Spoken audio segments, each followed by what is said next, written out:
I'm here at Fort Ontario in Oswego, upstate New York, for the 1812 Underture. It is a combination of a Gilbert and Sullivan operetta and the Steven Spielberg cartoon Hysteria. It's that kind of style. I saw it last night. It's amazing. Towns in upstate New York are unfortunately forgotten, and they really, really shouldn't be. There's a lot of great stuff north of New York City. Lots of great history. New York State was a battleground between first the British and the French, and then the Americans, excuse me, and the British. And of course, the Haudenosaunee Confederacy, what we know as the Iroquois, were involved in a lot of it too. Fort Ontario here was burned by the British in 1814 during the War of 1812, which the opera is basically about. Really fascinating stuff. What fascinates me most about it is it focuses on a patriotism of place, love of where you are in the world, not just a country, but your town, your city, your province. History isn't just done by nations. That's an abstraction. History is done by people and institutions in certain places, like in Oswego, New York. And the 1812 Underture captures that very well. I want to see more. I'm here at Fort Ontario. Here's the program. And here's the song list. Give it a read. I don't want to turn out like this guy. Fort Ontario since December 31st, 1945, the War of 1812 Underture. Woo!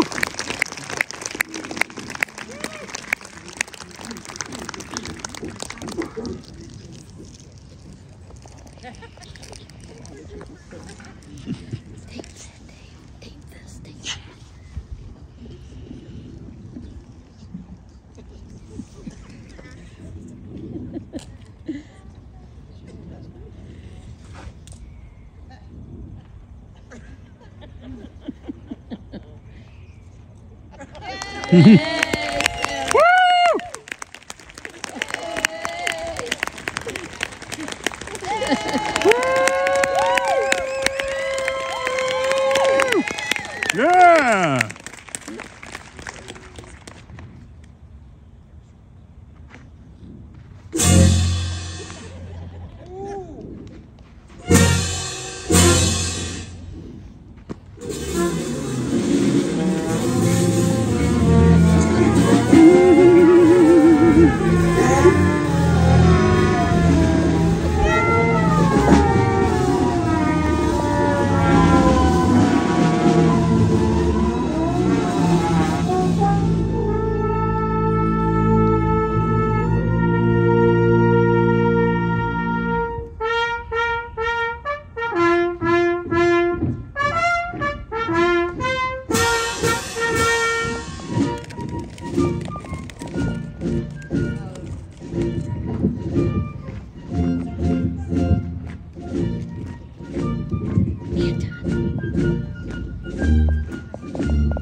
Caving in on Fort Ontario, the situation's grim and our hours dreary.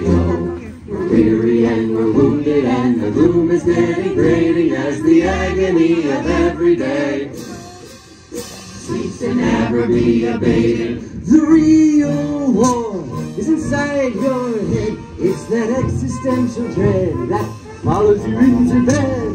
The real war is to keep your chin up high when you'd rather break down and cry. The real war is inside your head. It's that existential dread that follows you into bed. The real war is to keep your spirits high by filling your head up with lies. I'm not leaving in Oswego. See me down to Gay Paris. To the Mouton Blanc do we go, to dance with Mon Cherie. Oh, France is so beautiful this time of year. Cherry blossoms line the streets, just like Ben Franklin said. You dance divinely, mon amour. Sorry, go on, please. Our professional opinion is the problem with these guys is their minds have all been broken by too much access enterprises. Yes, our minds have all been broken by too much existential crisis. Now their psyches are fogging, and we sadly cannot unravel. So we clock them on the noggin and send them back to battle. Stand hot! The walls are caving in on board Ontario. The bricks are round outside and they're waving cheerio. Their bayonets are sharp and their cannons fortified, and the only thing to scare them off is the bleakness here inside. We're weary and we're wounded and the gloom is getting great, and that's the agony of every day. Seems to never be abating. The agony of every day seems to never be abating. A war hero, a philosopher king, a man with a mind. I speak none other than our esteemed commanding officer, the one, the only, Major William J. Barlow IV.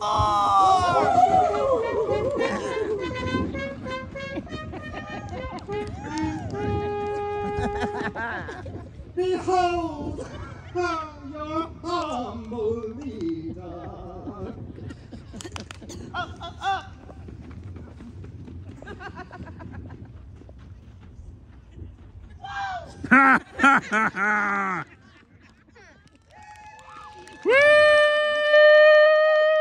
Now, what's all this I hear of murmurs and moans? Major, the regiment doesn't want to fight anymore, sir. Is that so? Fighting in this pointless war has us questioning the meaning of our very existence. Sir! Oh, my boys, you have it all wrong. Well, this war most definitely has a point. It does? Of course it does. It's your existence that doesn't. Oh! Allow me to explain it to you, gentlemen, in simple terms, that even a child could understand. Life is but a systematic, transient delusion. None of it means nothing. See, it's not all that confusing. The essence of your being's the self-wrestling with abstractions. So really there's no purpose, not to any of your actions. So really there's no purpose, not to any of our actions. In the scheme of things, in the scheme of things, you mean nothing in the scheme of things. In the scheme of things, you're pathetic. Sorry, you're pathetic. It's not right. You, yes, you. You're pathetically small. Yes, that's better. You mean nothing in the scheme of things. We mean nothing in the scheme of things. Ah, but don't take it to heart, my lads. It isn't all bad. After all, you needn't worry yourselves about the moral implications of your behavior. Just do whatever your superiors tell you, and you needn't have a care in the world. If you only knew how microscopic you are on a cosmic level, you'd revel in your very unimportance. The universe expands at speeds no mortal man can reckon. When you think about it, we grew smaller by the second. To combat insignificance, we've conjured up divinity to help us with the horrors of unthinkable infinity. Yes, to help us with the horrors of unthinkable infinity. In the scheme of things, in the scheme of things, you mean nothing in the scheme of things. In the scheme of things, you are level. You are level. You, come here. You are lovely small.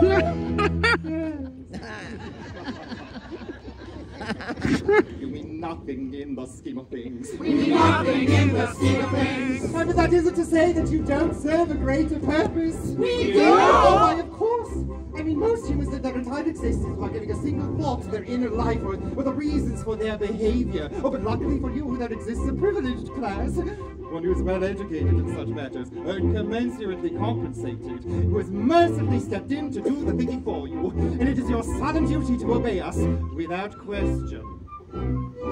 No thinking for me. Warring tide of patriotism's one effective sales pitch. War is but an enterprise to help the rich and get more rich. As long as there are fighting men, ready, willing, and able, your wealthy overlords will not leave money on the table. As long as there are fighting men, ready, willing, and able. Your wealthy overlords will not leave money on the table. No, wealthy overlords will not leave money on the table. In The scheme of things, in the scheme of things, we mean nothing in the scheme of things, in the scheme of things. You are infinite. You are infinite. You are infinitesimally small. Whoa. You mean nothing in the scheme of things. We mean nothing in the scheme of things. Oh my goodness, did you hear that? I hit the high note, did you hear that? Look, everyone! It's Torrance Hamill, the most decorated captain in the U.S. Army, and all-around good guy!